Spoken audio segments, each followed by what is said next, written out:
At Arizona State University, we're bringing world-class education from our globally acclaimed faculty to you. Earn your degree from the nation's most innovative university. Online. That's a degree better. Learn more at asuonline.asu.edu. Don't ask me to talk. Welcome to another episode of Don't Ask Me to Talk with your hosts, Stacy Heller. And me, Eric Reiner. Hey, hopefully our listeners are starting to get the hang of what this show is about again. They maybe have been out of practice, but, you know, it's like an You're talking about us, aren't you? Well, we're starting to get a hang of what this show is again. Yes. Because we've been out of practice. Okay, yes, there's that. I mean, you know, the show is like, you know, in case you're not figuring out the cadence, we talk about obviously random holidays, especially like we're finishing up the month of May right now, and random ideas and topics. We've got our wheel of topics. I mean, it's like an ADHD person's dream show. There you go. Right? I mean, we just follow. It's like the whack-a-mole of conversations. I love that game. As I like to say, we've never met a tangent that we didn't like. Yeah, exactly. Yeah. And if you're enjoying it, guess what? You can find past episodes of the show wherever you listen to podcasts. And just a reminder that if you have something that you want to add, you have a comment, a suggestion, a topic, dare I say it, then you can text or call us at 475-999-2726. Or, as Eric would like to say, I'm waiting.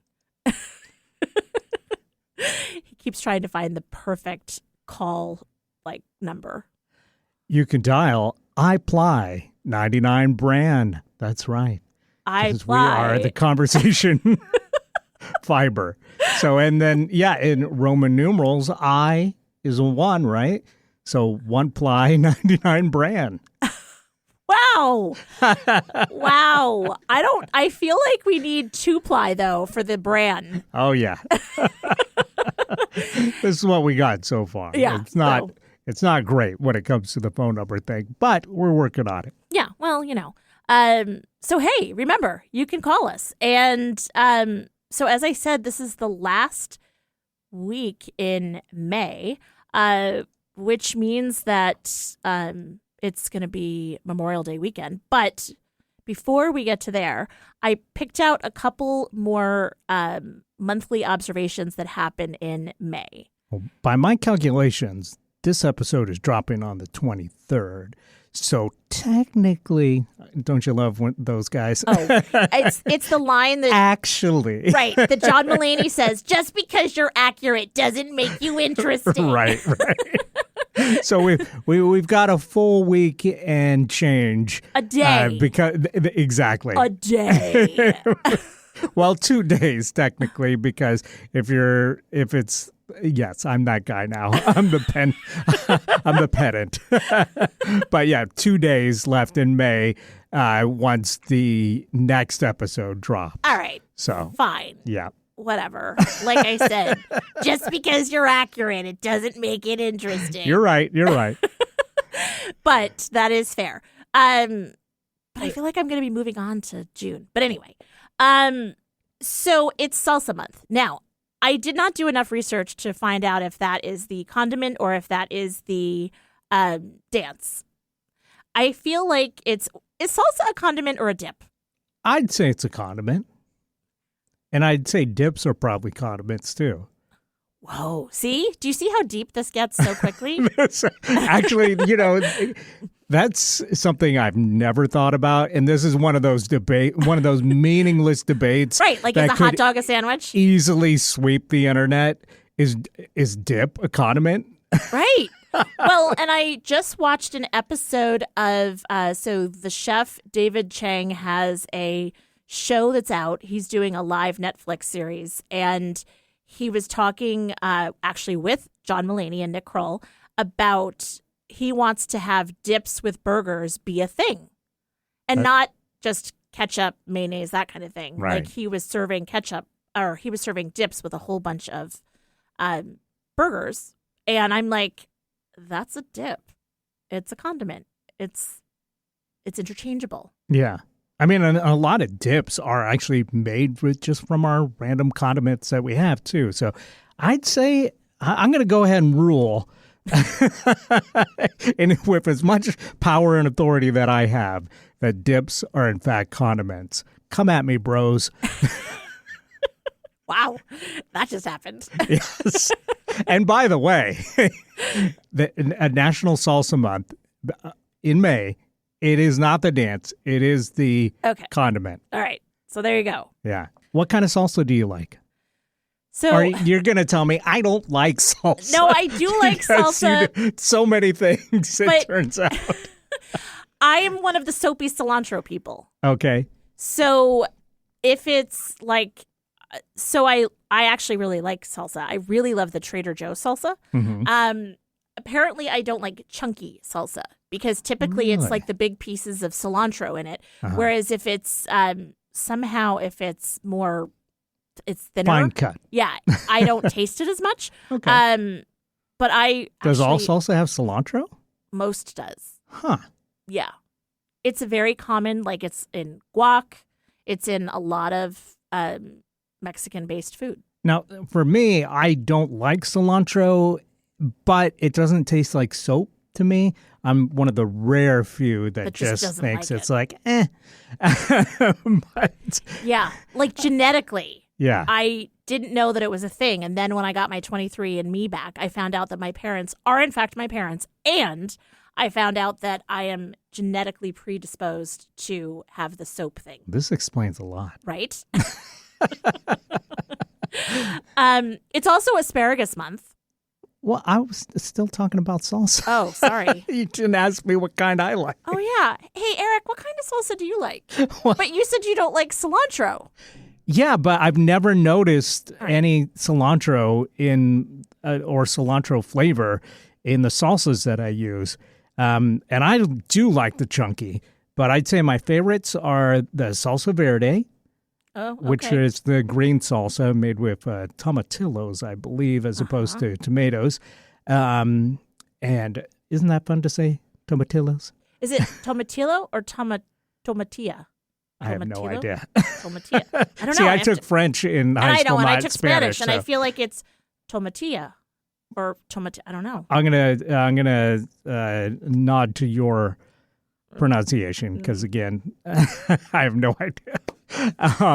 But I really like the Southwest salsa with the black bean and corn. Oh yeah, that's good. That's so good. Yeah, that is good. Yeah. Okay, so I just looked it up.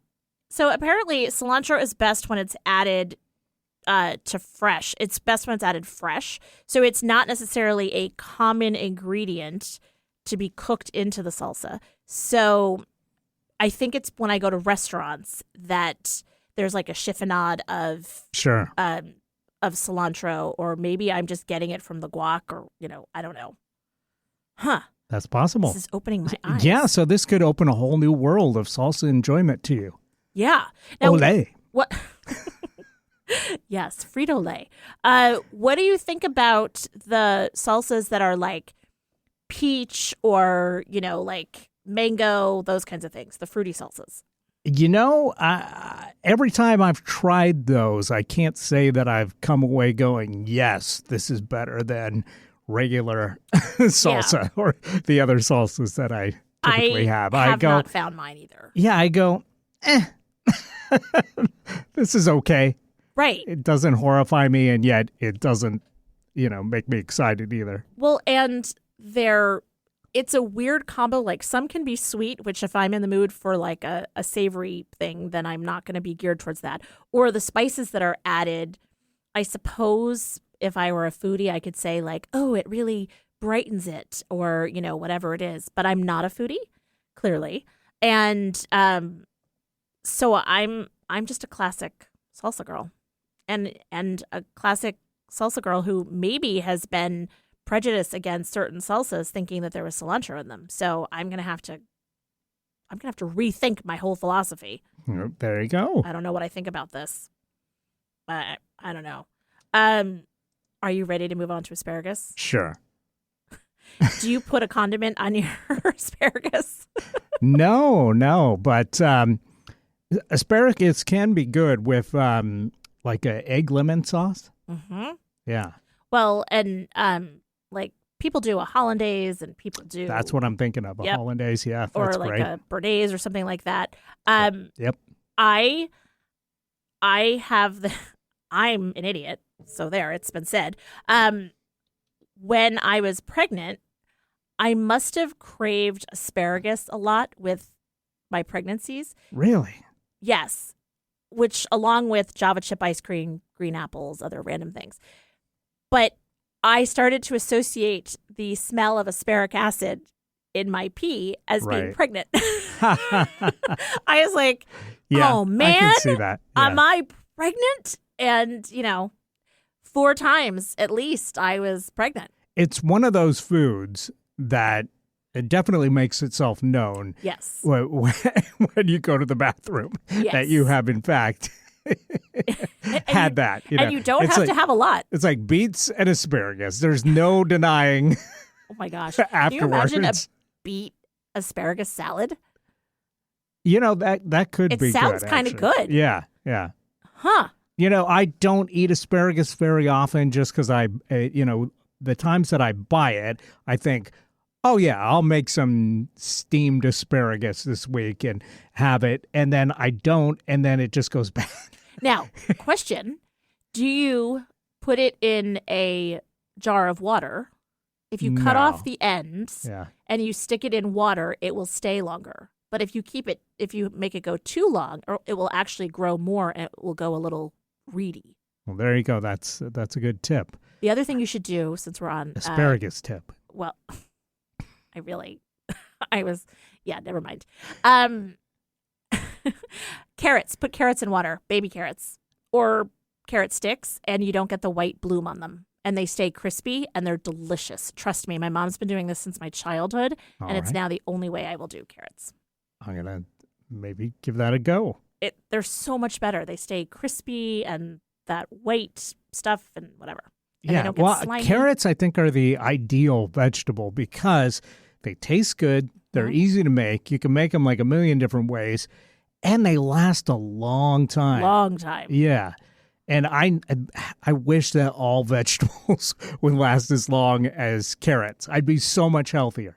I buy produce and then it rots. Yeah. And then I get 2 bites where I can chop off the, the good part. Non-disgusting part. Yeah. Yeah. It's terrible. It is terrible. And it is definitely not like I open my refrigerator every day and see the produce that I bought and make a decision to not eat it. Right. Well, yeah, I'd make that same decision. But once you see it's going bad, it's really hard to convince yourself to it. Even with that, what do they call it? The sunk investment fallacy or something like that. Yeah. Even with that, it's still, once you see it's starting to get mangy, it doesn't look good or appetizing anymore. So you're more likely to avoid it in that case than 100%. Try and use it up. If I had a personal chef, I think that I would ask them to make me a crudité plate that could stay a few days so that vegetables are just at the ready. Yeah. Because really my favorite way for a lot of vegetables is raw. Yeah. Yeah. So I tend to agree with that. Yeah, if I had a personal chef, this wouldn't be an issue because they'd be smart and use the vegetables and fruits as we got them, as opposed to 3 weeks later going, hey, didn't we have some, whatever in the crisper? Yeah. Yeah, there is that. Well, hey, maybe if more people like and subscribe to this show, we can make some money and we can get a personal chef. A personal chef. That could happen. And they'll host a podcast. Don't ask me to cook. That's a good idea. It can be a whole sub-series. There you go. Oh, my gosh. So smart. Do you want to talk about holidays or do you want to take a break before we do that? I think we should take a quick break and then we'll come right back with our high holidays. Totally. All right. Keep listening to Don't Ask Me to Talk. We'll be right back.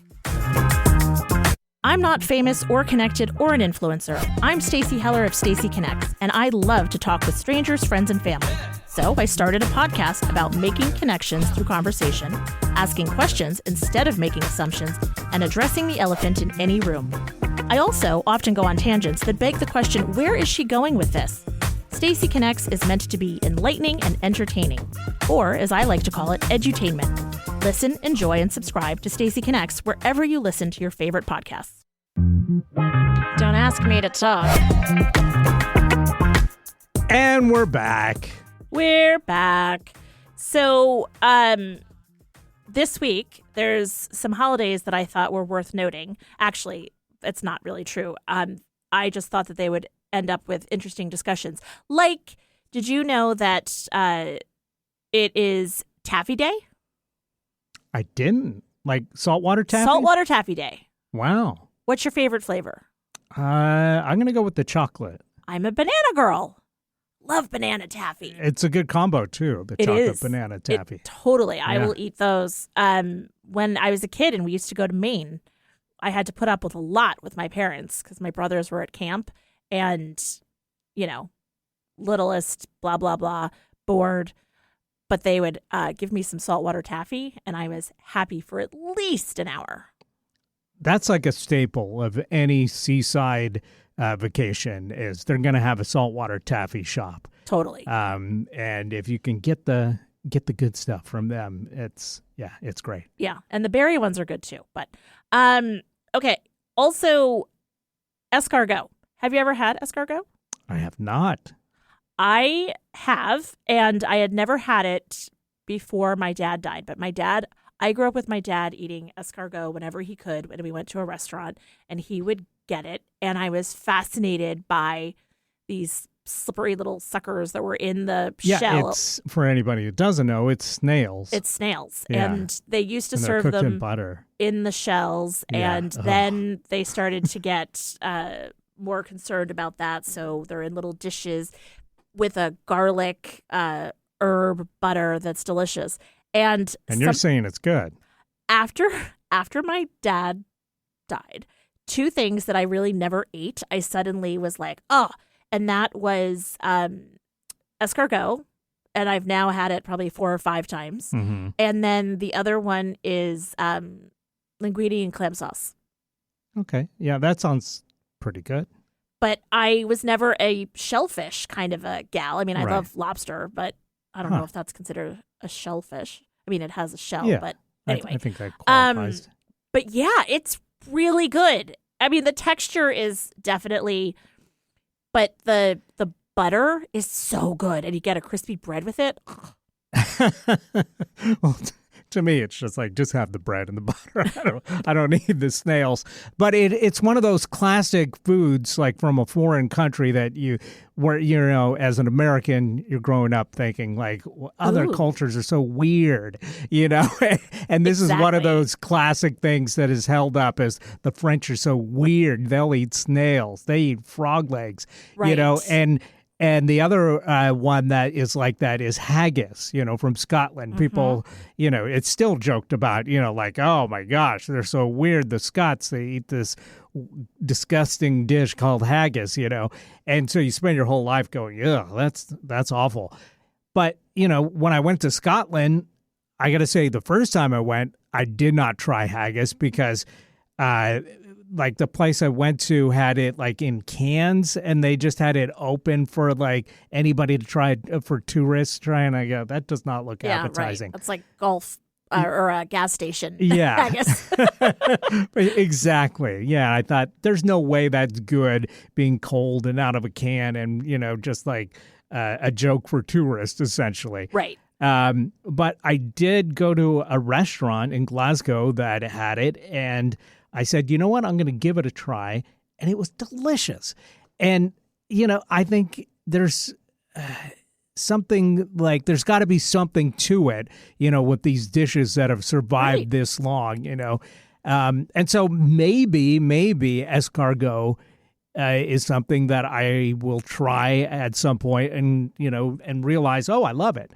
I can't say that I loved haggis, but it wasn't disgusting. It was just good. It wasn't like, oh, I got to seek this out every time now. It was like, Yeah, I can see why this was popular. It's a consistency thing with the escargot. And, it's like it's a little, chewy bite. But if you're willing to eat calamari or any other things that are a little bit like chewy like that, like I think if you eat fat on a steak, then like really what's the difference? And the sauce that it is served in is amazing. Now, is haggis considered escargot is a very like cultured thing?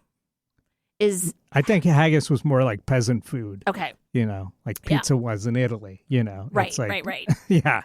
Yeah. But if it's done right, and not out of a can and just left cold. Like and Spam. Dried out, yeah.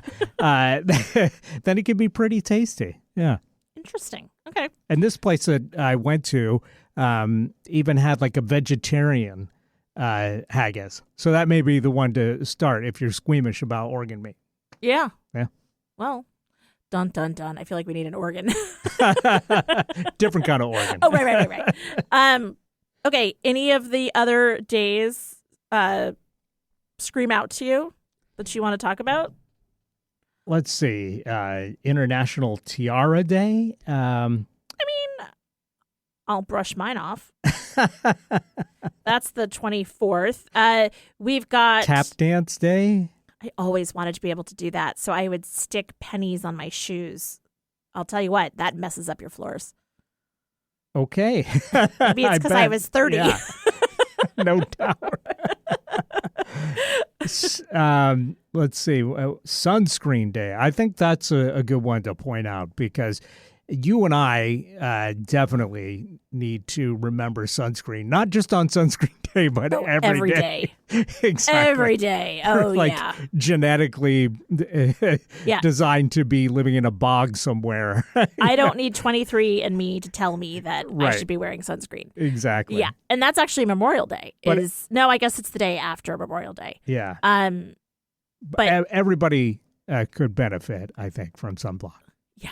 Oh my God. Wasn't there a song that came out in the 2000s? Like, there was. Don't forget to wear your sunscreen. Yeah. What was that called? Everybody's free to wear sunscreen, I believe it was. Yeah. Interesting. That was Baz Luhrmann. It was? Yeah. Really? The director? Yes. Are you kidding me? No. I had no idea. Wow. That's so interesting. Like he did, for those of you that don't know, he did like Moulin Rouge and he did the Elvis movie. The Elvis movie. And there was another one that he did. I can't think what it is right now. But who knew? Wow, now I got to listen to it. All right. It's also worth noting that the 30th is Hug a Cat Day. Here it is. Wear sunscreen. There it is. Class of 99. So this was, for anybody that doesn't remember this was like, they took a graduation speech and put it to music. Yeah. Yeah. I had no idea that it was Baz Luhrmann. 25 years later. Wow. It's still good advice. It is still good advice. Now I got to listen to the rest of it and see what other good advice there was. Huh. All right. The 30th is Hug a Cat Day, and lately I have wanted to just squeeze the necks of my cats because they're driving me crazy with the birds tweeting in the morning. But it's okay. I love kitties. I know. I do too, except when it's 4:45 in the morning. Any birthdays that you want to call out in particular? Yeah, good question.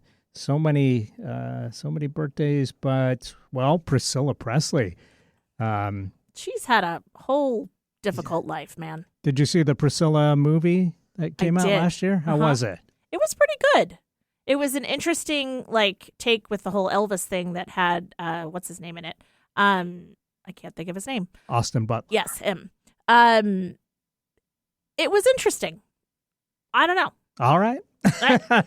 I heard they couldn't use any Elvis music in it, so that seems like that presents a challenge. Right. But I mean, it was her story, so it makes sense. But I mean, she's so entwined with him that that's kind of tricky. But speaking of rock biopics, John C. Reilly has his birthday on May 24th. He was born in 1965.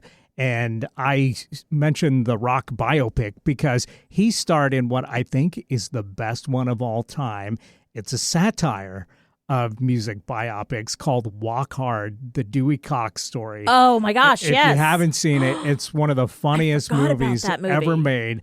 It didn't do too well at the box office, but it's really become a cult classic.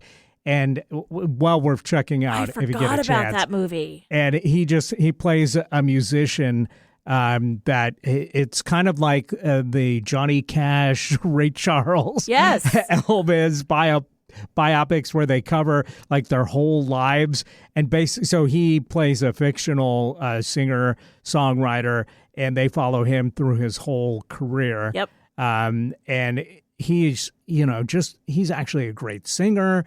And the songs are really good, but it's super funny. And you can't, once you've seen that, you can't watch one of these movies without going, come on, we see this in Walk Hard. Yeah. Yeah. Well, and there's a new Bon Jovi documentary out, actually. So I'll have to watch that and see if I can see shades of his performance. Oh, yeah.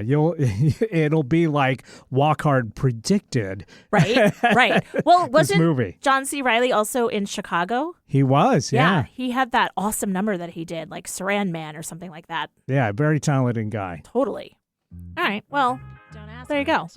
Let's come back and let's talk about our actual topic. That sounds good. What is our actual topic? Culture. All right. I thought that's what the first half was about. We're just cultured people. What can I say? Like a poil. We're like yogurt. We're active cultured. Oh my gosh. There's going to be a lot of jokes. Keep listening. We'll be right back.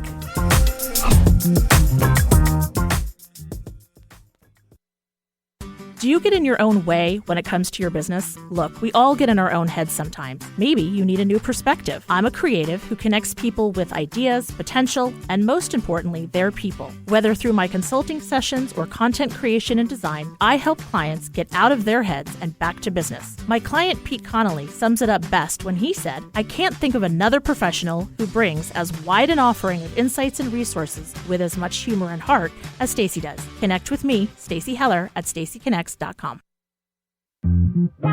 Don't ask me to talk.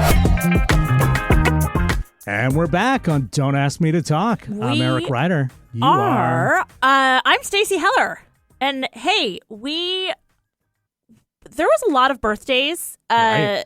And I feel like there's a couple that we missed that have really been ingrained in the American culture. Yeah, in the world's Speaking culture. of culture, like Giuliani, for instance. Oh, no. Sort of kidding. And, Stevie Nicks. Gladys Knight, John Fogerty, Bob Lisa Hope, Kudrow. JFK. Right? Wow. Yeah, there's like a whole bunch. Ian Fleming. Ian Fleming. Talk about culture. His birthday Isn't he is May Bond? 28th. Yeah, he's the guy that wrote the James Bond series of books, which, of course, the movies have had this huge outsized impact on our culture. And, I recently watched a movie called Operation Mincemeat, which is based on a true story. That was when Ian Fleming was in the service during World War II. He came up with a bunch of ideas on how they could kind of counter Nazi spy stuff. And he came up with this one idea of basically dropping a corpse near Sicily with fake documents that suggested a place that the Allies would invade where they weren't actually going to invade, so that the Nazis would send a bunch of their troops there. And, Bait and switch? Yeah, a bait and switch, yeah. And so they came up with this whole backstory for the guy that they were first they had to get the corpse. Well, yeah. Then they came up with this whole backstory where he's in love and he's writing letters to his girlfriend, and it's actually a fascinating true story. That's and so the movie's pretty good too. Did it work? It did work. Yeah. Wow. Yeah. So the Nazis intercepted it. They found the corpse floating in the water.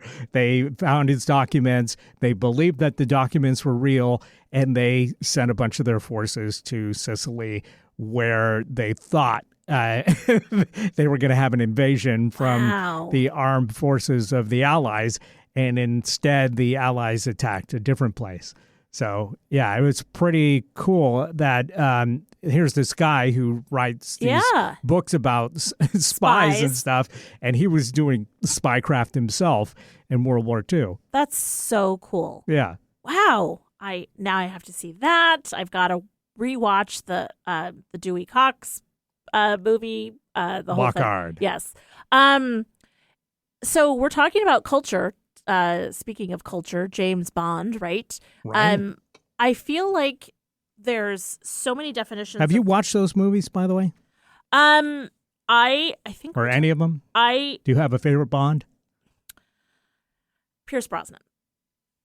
Just because, like, I haven't seen all the movies. I remember seeing. I think we talked about this. I remember seeing Octopussy, right, in the movie theater, and just being like. But beyond that, I haven't really watched them, but I just think that Pierce Brosnan is like, I loved him as Remington Steele, which I'm showing my age, but, so I just think that he was kind of cool. And I feel like people don't say Pierce Brosnan that much. Well, that's, if you're part of if you are really into the lore of James Bond, he's probably like the least favorite. I mean, Sean Connery is like so iconic, and Roger Moore is super iconic, and then Daniel Craig, of course, and who am I missing? Somebody in there. I can't remember. Timothy Dalton, of course. Oh, yeah. And George Lazenby. Oh. Yeah, he was only Bond for one movie. Oh, all right. Well, I guess he wasn't cultured enough. But, you know, like the whole idea of culture, right? Right. And Bond, and it's like the way that you think about culture is like if somebody is cultured, or it's like, you know, the culture of a place. So like the culture of the United States, you know, like denim and cowboys and, you know, whatever. Or if somebody is cultured, what makes them such. And for James Bond, of course, it's like the martini, shaken, not stirred, and or stirred, not whatever it is, and the tuxedo and escargot and things like that, right? I'd say those are aspects of his character more than his culture, but his culture would be. But I'm saying, like, does that make him cultured? So it's the question of, like, if somebody is doing those kinds of things, does that make you cultured? Yeah, I guess. Like, you know, it's sort of like time. I think it's supposed to. I think he's supposed to be dynamic, and he's supposed to be universally maybe cultured. Those were probably. I mean, those things were code at the time for someone who's, you know, cultured and educated, as opposed to, you know, just being like a blue collar guy. Right. You know, like get smart. Yeah. Right. Maybe I don't remember him. I loved that show. Yeah. Yeah. Don Adams talking about like laying bricks or something out of that like, show. No, wait, that's the Odd Couple. That's the Odd Couple. All right, whatever. It's the doors closing, and anyway. Right. Now I'm really dating I get myself. you. Yeah. But the whole idea of like culture now, like you and I have had a whole bunch of different angles with this conversation. I mean, yeah. Like, you know, everything from like if you look at the definition of like what culture is and the aspects that make up a place's culture, or even a pearl, like there's natural and then there's manufactured. So like, is today's culture, like, is it natural or is it manufactured? You know, if you do something anymore that makes you feel more cultured, like what is that? When I was living on the East Coast and I was dating Pete, my now husband, he had season tickets to the symphony. And I was like, oh, he's so cultured. And his parents had season tickets to the opera. And so I guess that was like culture junior to have them to the symphony. And then when we moved out here, and so when we would go to the symphony, like you dressed up and it was like a whole thing. Then when we came out here and we went to the symphony, everyone was, not everyone, most people weren't dressed up. Right. It was like, you know, it was just another night. I mean, some people dressed up, but it was such a different vibe, which, you know, on the one hand, I had this like, ugh, like, why aren't people dressed up for this? But then on the other hand, I'm like, why are people dressing up? Like, you want these things to be accessible for anybody that wants to go. Right. And so, and if you appreciate music, like, why do you have to do it in fancy clothes? Well, that's a good point.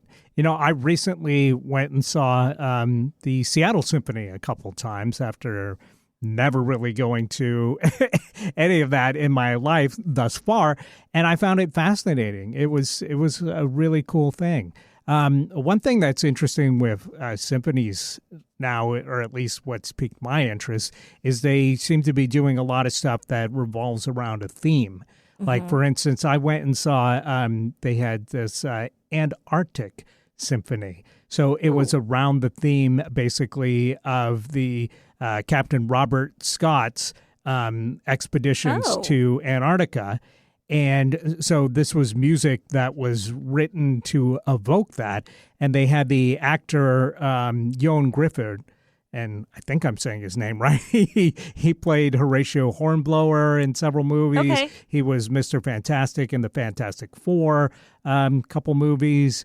And he's done a lot of stuff. And he basically was reading from the diaries of Captain Scott. And then they would play another piece of music. And it was fascinating. This was really cool stuff. They had like an instrument that made wind sounds, so it kind of evoked the Antarctic weather while they were playing. And I thought that's really cool. And another thing I saw was the movie Metropolis, the silent movie from the 1920s. And they played the score live to that. That's cool. And I find myself so much more engaged when there's a theme like that, that you can kind of enjoy both the music and the theme. And with the Antarctic one, they showed like pictures too of the explorers, and it really kind of evoked something, seeing the pictures and hearing the music at the same time. And I got to thinking, though, I wonder if like people involved with the symphony that train their whole life to play a cello or whatever, do they see it as maybe cheapening the culture a little bit or coarsening the culture, because it's in a way, even though it's highbrow, it's still a gimmick, you know? Right, sure. And people should, this playing devil's advocate here, they may be thinking, people should just come and hear the music, you know? They don't need something else to get them hooked in. But it seems to pay off when they do stuff like that. So I wonder if it's that like elevating the culture of the symphony, or is it downgrading it in some people's minds? For me, I'm all for it, because again, I would never be checking out the symphony just to hear Beethoven or whatever. Right. I want something more engaging to me. And so I think that's a really good thing. So, well, you're engaging more senses, and it's the storytelling is more engaging. Now, I guess maybe I'm saying that I'm slightly lower brow. No, I don't know. Well, so funny fact. But I'm happy to be. The gentleman who is the principal percussionist for the Seattle Symphony, his name is Michael Werner. My son Charlie and his son were friends back in like kindergarten, and they went through middle school together, and they ended up going to separate high schools, or I don't know. No, I think the same high school. Anyway, they didn't really stay friends. But at the time, my daughter Grace had decided to take percussion, and so I didn't really know what it is that he did. I knew that he played drums, and so I was like, hey, like, can you give Grace a lesson so that she's ready for like school to start? So it was like asking, you know, like Bill Gates for like, hey, can you show me how to turn on a computer? And he was like, yeah, sure, no problem.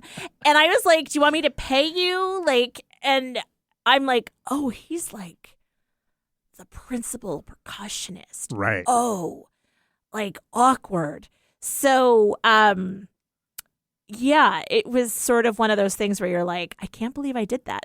And I can't believe he did that. And what a nice guy he is. Super talented.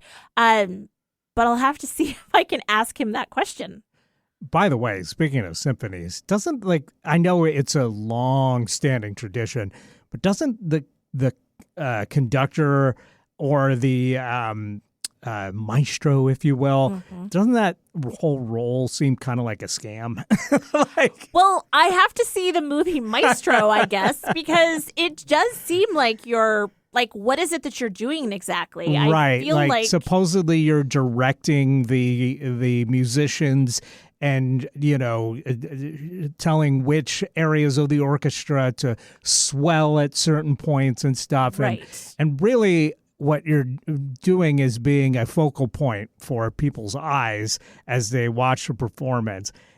To me, it seems like a scam because they come out, they get all the applause, they bow at the end as if they did something. But really, it's the musicians playing their hearts out, and they're not really looking at the conductor. They're mainly concentrating on reading the music that's been laid out before them. Right. And no doubt they've practiced these pieces before. So the conductor doesn't really do anything. It's kind of like a band having a dancer. All right, this might be a hot take because, all right, I have two comments. One, wouldn't it be interesting to see a performance with the conductor and then again without? Yeah. Right. Yeah. To see the difference. And then my question would be, does the conductor, are they the ones that are sort of translating the music where they're making sure that, certain things are happening at certain points and, whatever? Or with certain pieces, as you said, like classical music, Beethoven. Right. Beethoven's already indicated, hey, come on strong with this part and, whatever. Don't get me wrong. I think that those people are definitely talented and well-versed in music, but I think that they've done 99% of their work before the performance. When the actual performance is happening, they're really more, like I said, a dancer. Something for the Bugs audience Bunny to look when the at. fly was there. Well, I mean, they're moving around with the music, you know what I mean? And so you're seeing their hands and, they're basically following where the music is. They're interpreting it. They're interpreting it, yeah. It's more interpretive. It's more performative than it is actually doing anything during a performance. So, yeah, but maybe I'm just an uncouth, uncultured oaf. But that's my impression of it, because I believe that they've actually done all this work ahead of time. And if they're actually showing an orchestra where to do certain parts louder or quieter or, with more oomph, I believe that's all done off stage ahead of time, not during the live performance. Because I watched these musicians carefully in both of these performances, and they really barely took notice of the conductor. Yeah. You're you're obscuring my view of the first chair violinist or, whatever. I didn't mind that so much, but it was just at the end, then they come and they're like, oh, thank you, and took all the bows, and they were the focal point for the audience to be appreciative. And I just thought, okay, it's kind of a scam.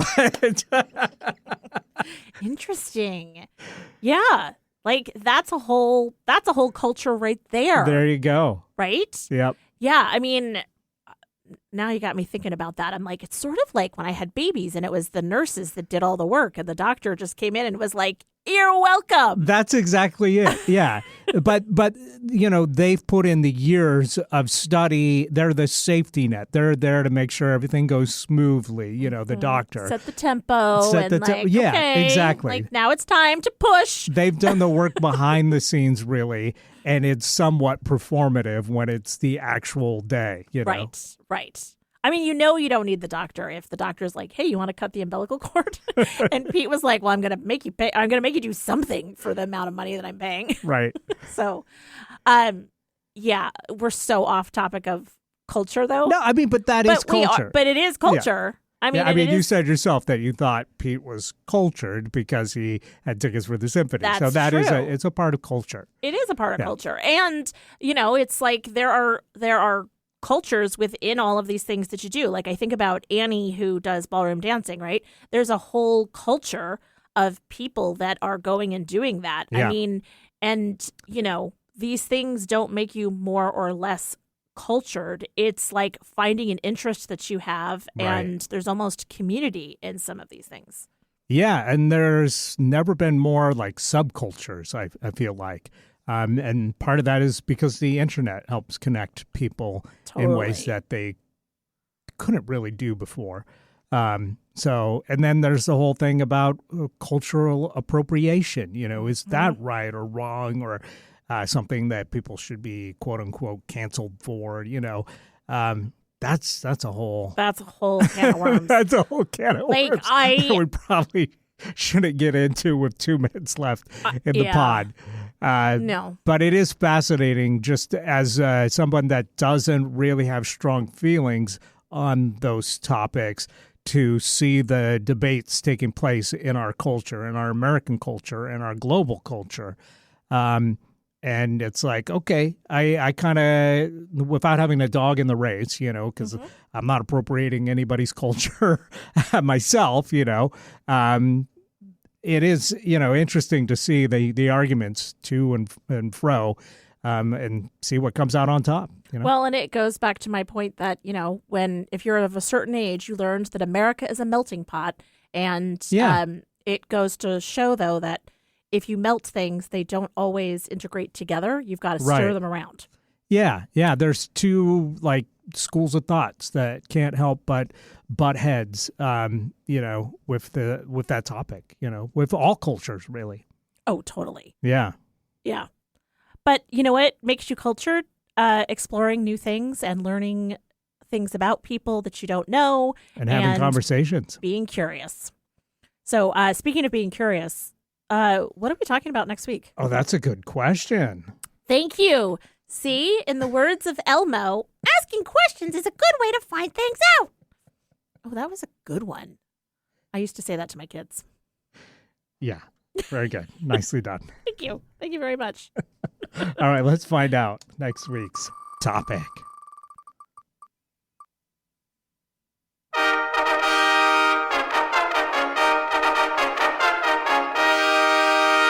Oh, man, this is a topic that's a huge part of culture, and we've already spent maybe 5-10 minutes on this show talking about it. Can you guess? Music? Food. Food? Yeah. Oh, all right. So much to dig into. Yeah, along with music, probably the top two things that people think of when they think of, culture, and various cultures having distinct versions of it. So, totally. Man alive. All right. Well, we're going to have to figure out what angle we're coming from.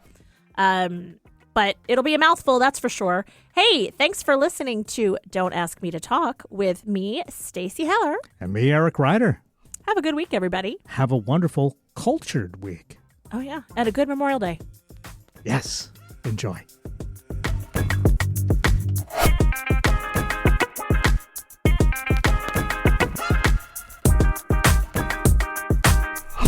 Yeah.